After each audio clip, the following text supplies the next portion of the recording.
گر مفتی و مولای باید ز خدا ترسی، گر قاضی و ملای باید ز خدا ترسی،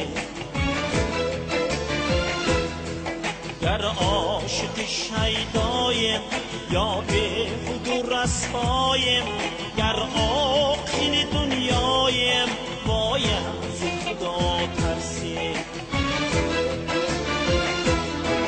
گر عاشق شیدایم یا به خود رسوایم، گر عاقل دنیایم باید ز خدا ترسی.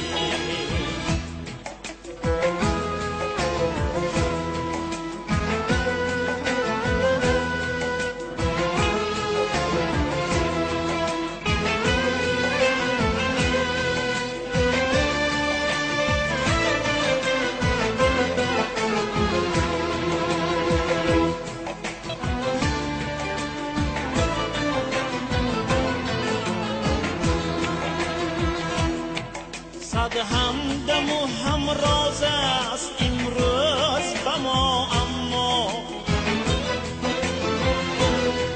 در گرچ تنهایم باید ز خدا ترسی،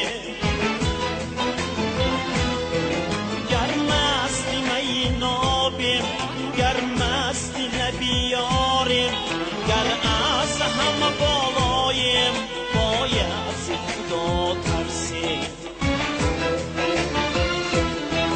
گر مست می نابیم گر مست نبیاریم، گر از همه بالایم باید ز خدا ترسی.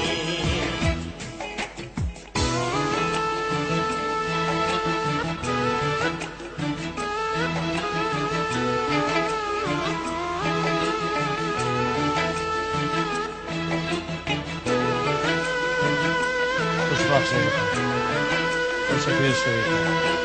خانه دور دور است.